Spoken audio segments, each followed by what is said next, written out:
O ano era 2022. How are you? Fine, just fine. How are you? Do you have a good trip? Very good. Logo nos primeiros dias de fevereiro, mais precisamente no dia 7, uma das reuniões mais tensas da história recente estava acontecendo em Moscou. O presidente francês Macron havia voado até a capital russa numa tentativa desesperada de evitar uma guerra. CNN is reporting that U.S. officials have issued a new warning to Ukrainian leaders. That new intelligence shows Russia is preparing for a full-scale invasion that could happen at any moment. Facing the looming possibility of an outright war, Ukrainian President Volodymyr Zelensky called for a state of emergency across the embattled region. Mortar fire from heavy artillery in eastern Ukraine sent reporters and soldiers fleeing for cover. The U.S. government warned a Russian attack on Ukraine could involve both an aerial assault and ground invasion. Naquele exato momento, mais de 100 mil soldados russos e uma quantidade imensa de tanques e artilharia estava posicionada nas fronteiras com a Ucrânia. O mundo inteiro assistia nervoso, sem fazer ideia do que estaria por vir. Mas, durante essa coletiva de imprensa que deveria ser sobre diplomacia e paz, Putin resolveu abrir o jogo. Quando questionado sobre as tensões, ele não falou de invasão, não falou de guerra. Ele falou sobre a OTAN e sobre a Ucrânia. Putin respirou fundo, pensou um pouco e começou a falar. Suas palavras em tom de ameaça ecoariam por todo o mundo. Preste atenção.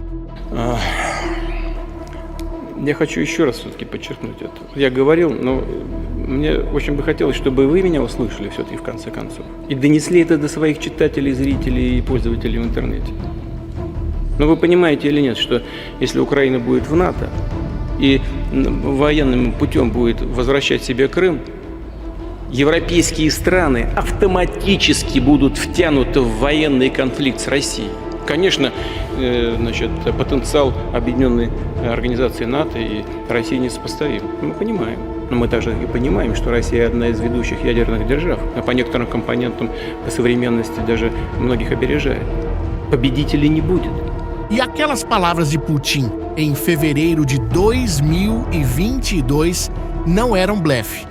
Apenas 2 semanas depois, em 24 de fevereiro, mais de 150 mil soldados russos cruzaram a fronteira ucraniana. A invasão em larga escala havia começado.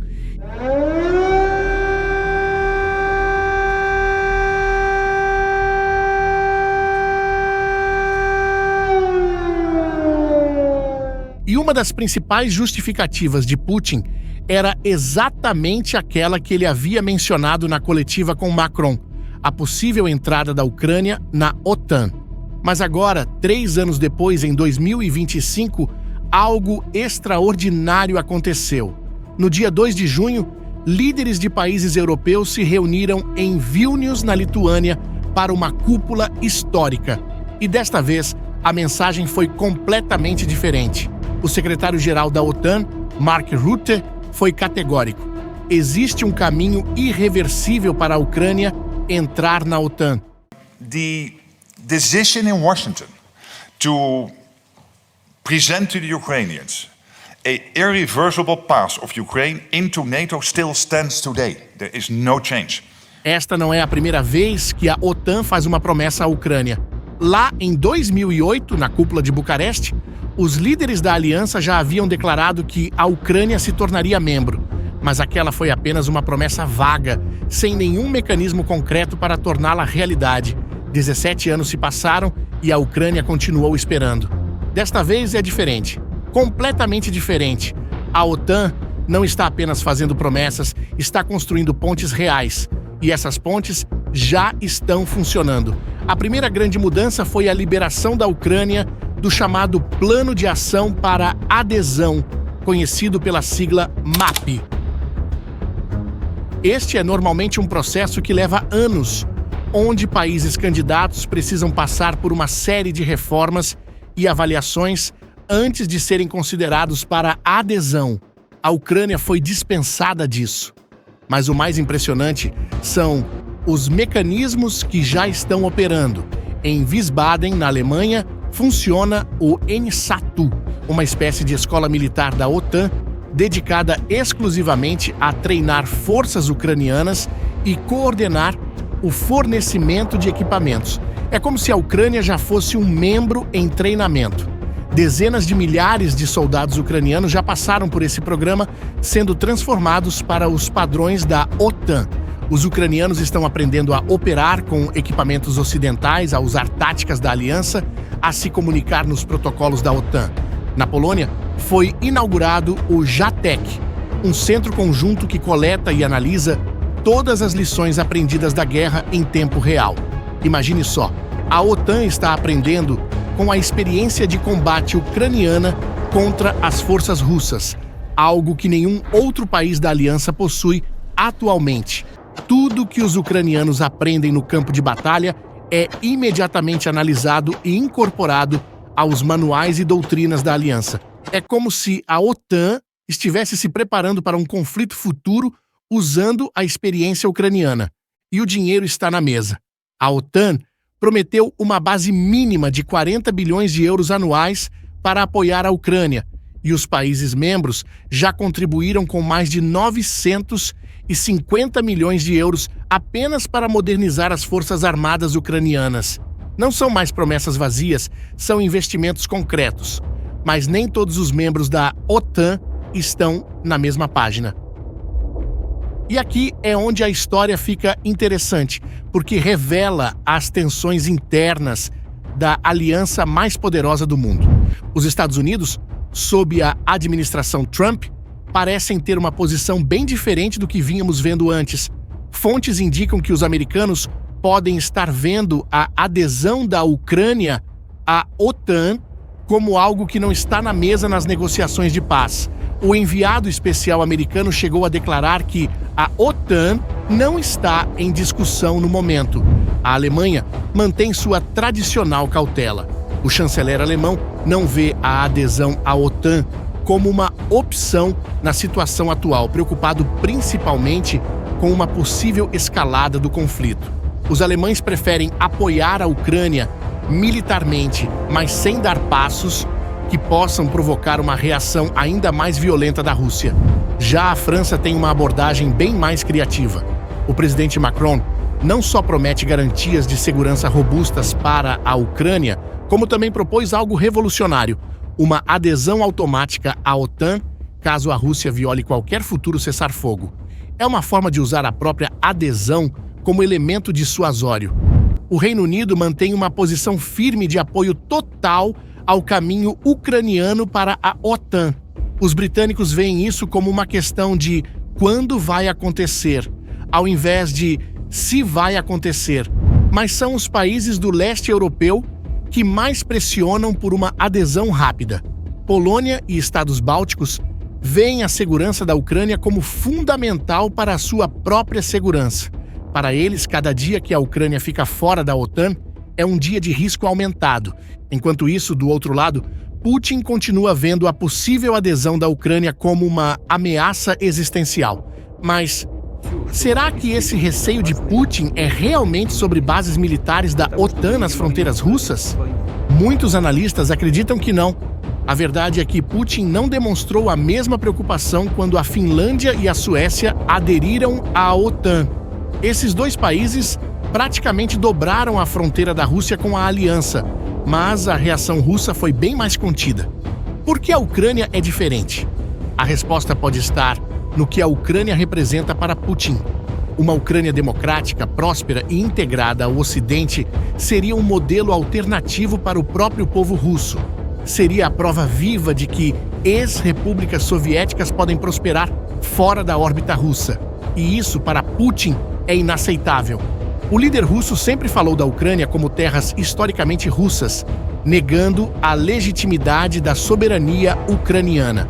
Suas exigências para a paz são reveladoras. Quer que a Ucrânia seja declarada um estado neutro, desmilitarizado e que reconheça as anexações russas da Crimeia e de outras 4 regiões. Em outras palavras, Putin quer uma Ucrânia que deixe de existir como estado soberano. Só que Enquanto Putin faz exigências, a OTAN está construindo realidades no terreno impressionantes. Mas... e o povo ucraniano? Você já parou para pensar como eles veem tudo isso?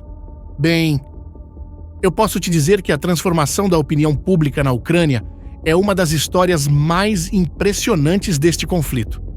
Antes de 2014, o apoio à adesão à OTAN era minoritário na Ucrânia. Muitos ucranianos preferiam manter o país neutro, balanceando entre Ocidente e Rússia. A anexação da Crimeia em 2014 mudou isso, mas foi a invasão em larga escala de 2022 que consolidou uma mudança definitiva. Hoje, entre 70% e 80% dos ucranianos apoiam a adesão à OTAN, e isso inclui até mesmo regiões que antes eram consideradas pró-russas. Uma pesquisa de 2023 mostrou que 76% dos ucranianos não estariam dispostos a renunciar à adesão à OTAN, nem mesmo como condição para a paz. Para eles, a OTAN representa a única garantia real de que a Rússia não voltará a atacar no futuro. Nos países da OTAN, a situação é mais complexa. Nos Estados Unidos, o apoio está dividido por linhas partidárias. 60% dos americanos apoiam que seu país ajude a Ucrânia a entrar na OTAN, mas 53% dos republicanos se opõem. Na França, 70% apoiam a adesão ucraniana. No Reino Unido, 62% são favoráveis. Esses números mostram que, embora haja simpatia pela Ucrânia, ainda existe também uma preocupação com os custos e riscos de um compromisso militar direto. E essas preocupações não são infundadas. Se olharmos os números militares, fica claro por que Putin tem tanto medo da OTAN.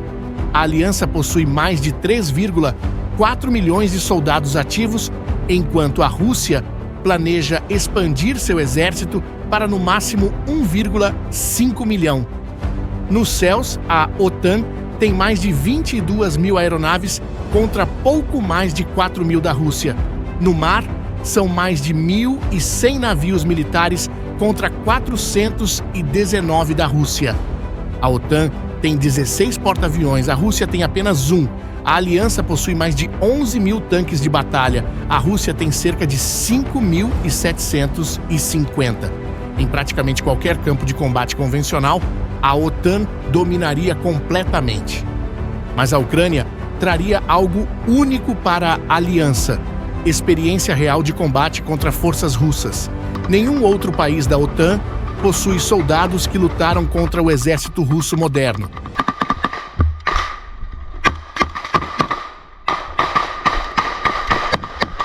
As forças ucranianas estão calejadas já por conta das constantes batalhas e conhecem bem as táticas russas. Eles também sabem como operar sob ataques de mísseis e drones. E essa experiência, bem, ela é inestimável. O único campo onde a Rússia pode competir com a OTAN é o nuclear.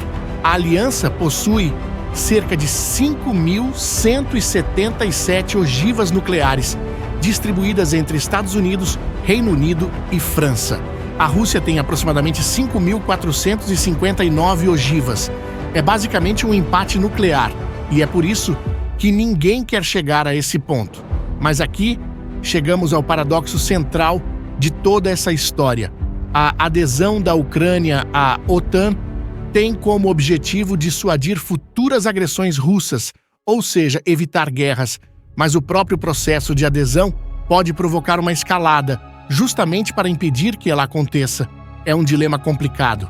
A OTAN precisa demonstrar determinação para manter a credibilidade, mas também precisa evitar provocar Putin a ponto de ele fazer algo desesperado. Por isso, embora a aliança fale em caminho irreversível, ela mantém as condições vagas.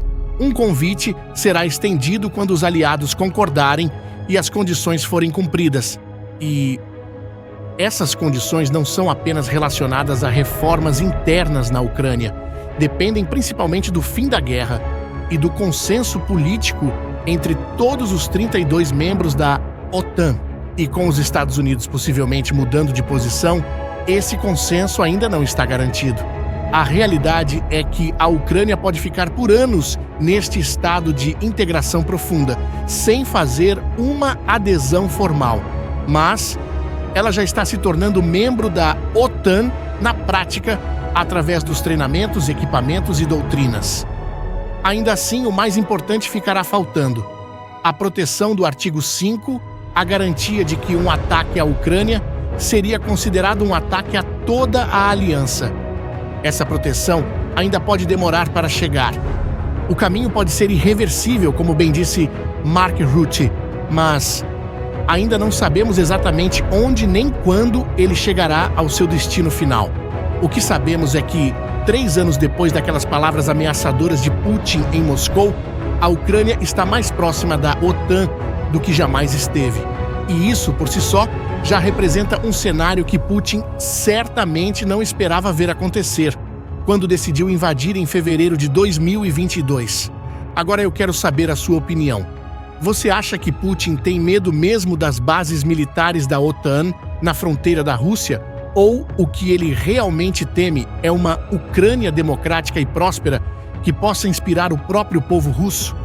Deixe sua resposta nos comentários.